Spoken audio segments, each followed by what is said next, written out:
to Station Meets, where we learn more about some of the societies and organisations at St Andrews. My name is Laura Day, and today I'm joined by Anastasia Ellis and Siobhan Ali from Enterprise Education. How are you both today? Yeah, good, thank you. Yes, it's really sunny today. Yeah, hopefully it stays like that long enough so we can get outside and enjoy it. So first off then, could you introduce yourselves and Enterprise Education? Okay, so hi, I'm Anastasia. I am a PhD student here at the University of St Andrews, and in my very little spare time, I'm also a project officer with Enterprise Education, and I work with a team of 4 people, and one of them happens to be here today. That's Siobhan. Hi, so I'm Siobhan. I am a third year, going into my 4th year of my undergraduate degree, studying social anthropology, and I'm an enterprise ambassador for Enterprise Education. So I've been working the role for almost a year now and supporting EE and all its activities and events. So like Enterprise Education, it's like a new subunit of SEED. So SEED is kind of where you go if you want kind of professional skills development and like academic skills to be like developed during your time at university. And so we're a kind of new subunit, and we basically help students learn kind of enterprising skills. And so it's kind of a wide variety, but these include like communication, opportunity recognition, reflection, and leadership. And the kind of great thing about all these kind of skills is that you don't have to want to become an entrepreneur to kind of learn them and like increase your kind of competencies in them. And those kind of skills are beneficial for other areas of life as well as like academics. And so Enterprise Education is kind of here to kind of help develop the students with these particular skills in mind. Yep, and we do that through various events. So we run speaker series, for example, with different entrepreneurs and founders of startups. We also ran a 3-day event called St Andrews Next Top Enterpriser, and that included Project Pitch Perfect, which taught you how to pitch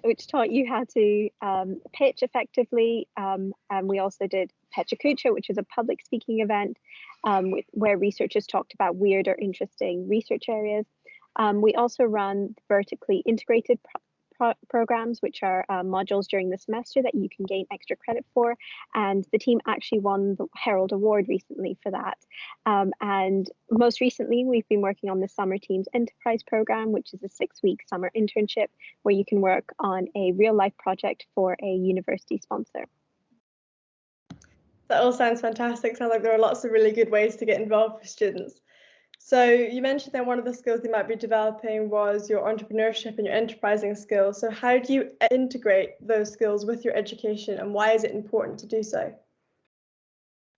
Oh, that's a very good question, Laura. So a lot of the skills are kind of directly relevant to your studies anyway. So like communication and things, if you, for a lot of the modules, you may have to present your results and things.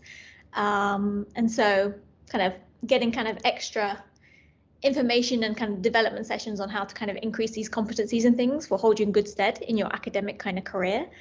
And yeah, I mean, Siobhan, do you want to add some?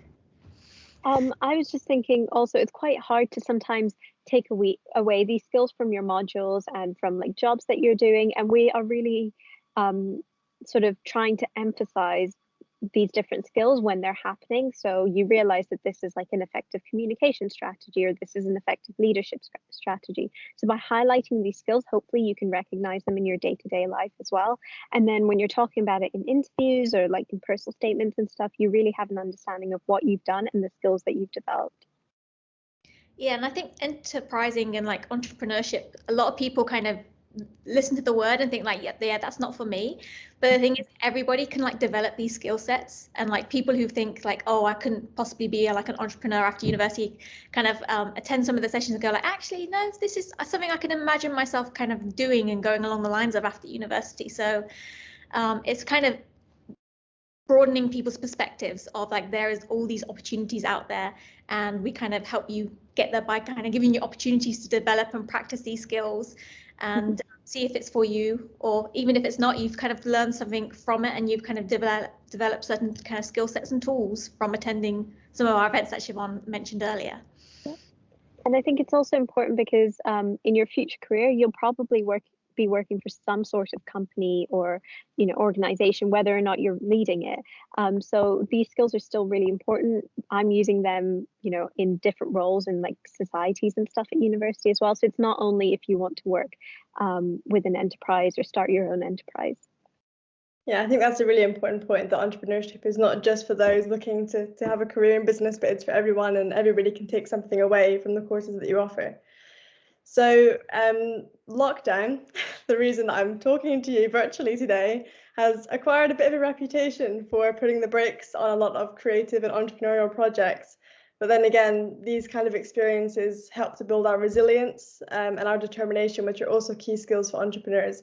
So how has enterprise education responded to the challenges of the pandemic? Another great question. So how have we responded to the challenges? Well, a lot of our kind of events that we were going to run were going to be in person. So we had to very kind of quickly adapt to put them online. So like the step projects and things, all the kind of coaches meetings and meetings with the kind of respective teams and things have all been online and things. Although, even though that's not ideal, that this should be done in person, we've had a lot of really nice feedback from people saying that they've actually really enjoyed it, and it's still kind of, even though it's online, doesn't detract away from the experience at all. We've also been lucky that we've had 2 events that we've hosted online, which kind of went really well. So we had, like Siobhan says, Project Pitch Perfect, which is not a kind of knockoff of the film. It was basically a workshop on how to produce a pitch and like what goes into making a successful pitch. And so we had some kind of very funny examples where we basically made pre-made products. So Siobhan, myself, and Catherine kind of came up with certain ideas of products that we would like the students to pitch. So we had like a gummy bear bed, so a bed made out of like gummy bears and things, and like kid air fresheners if your kids are smelly kind of thing. And we got the students to try and kind of develop pitches for those products. So it was a very much a learning by doing scenario. So we had that online kind of event. We ran the Pitch Culture event. Again, that should be done in person ideally, but we did that online and we got some great feedback from that as well. So we had kind of really weird research talks about like why humans make the best taste testers for cat food. So kind of weird things like that. But again, this is kind of humorous and things, but the skills and the kind of tools that you develop from that and that you take away from that are applicable in other areas of the life. So people from the kind of pitching thing can then apply it for, say, if they have kind of project proposals they want to run by lecturers or things, or kind of learning how to speak within a team and things. So like presentations and things later on in the module, they are all kind of very applicable. So whilst everything is like online at the moment due to COVID, there's still kind of practical applications, both kind of in person as well as online from attending these events. And I think in a way it's really nice to have opportunities available online as well, because obviously through no fault of their own, people are spread across the world and might not be able to travel back and stuff. So for example, with STEP, it's great that it's online because it is a 6-week commitment over the summer. Some people aren't able to come over the summer. So there is this option of still engaging with the community and getting really valuable experience, but, you know, doing it from the comfort of your home in a safe and, you know, comfortable environment. So I think that it's been great to have that like flexibility of both like online and in-person events. And I think that's something we'll probably hope to maintain as having sort of blended options in the future. Well, all of that, apart from possibly the gummy bear beds, sounds fantastic. But in terms of developing and stimulating your entrepreneurial instinct for your studies or for your career, what are your top tips for doing that? Siobhan, would you like to go first? Sure. So just off the top of my head, I think it's really important to sort of network and find a mentor who can really guide you. I think that that's something that's been really valuable to me. Is they might not necessarily need to be in the career that you want to go into, but I think it's a really valuable opportunity to learn from somebody and just gain advice from somebody. I think a lot of when you read like biographies of entrepreneurs and stuff, they always talk about who inspired them. It can literally be your mum or your dad, but I think it's really important to have a mentor to guide you through that, because they have obviously gone through things and will be able to share experiences. So I think that's one of my top tips for people. Yeah, I completely agree with Siobhan. She kind of said what I wanted to say, but if I could add to that, I'd say as well that also identifying kind of where your comfort zone is and like just pushing outside of that very, very slightly. So I know some people who kind of really kind of struggle with public speaking and things, and so instead of just signing up to do like a public speaking event and things, they'll take on like more active roles in teams and things and like try and slowly develop this skill. So I would say kind of pushing your kind of boundaries of where you feel comfortable, because where you get that kind of slight kind of tension or kind of internal conflict is that's where you really grow and you find out what you are actually capable of and things. So yeah, that's the only thing that I would add to Siobhan's comment. And I also think that I'm not being, sponsored to say this, but I really think that the university is offering so many opportunities that I didn't fully take advantage of until probably my third year. But there are just so many schemes and internships and things available through the university. So just looking at what you have access to already and sort of taking advantage of that and exploring that is really important. Just like popping into events. Sometimes, you have to drag your feet to go to an event on Friday night, but it ends up being fantastic. So yeah, definitely try everything. Well, within reason, but like definitely try as many things as you possibly can, because yeah, there's so many wonderful things happening within the university, and a lot of the time you don't find out about things, or you only if you like expand your network or kind of go to these external events, you find out these wonderful opportunities that are out there.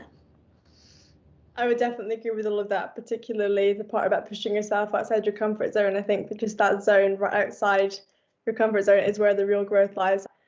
So the Startup Stories Speaker and Entrepreneurial Speaker Series, which are just two of the events that Enterprise Education run, both sound really interesting, and I would encourage everybody to go and check those out on their website. Could you tell us about any future speakers or events that are possibly going to be happening?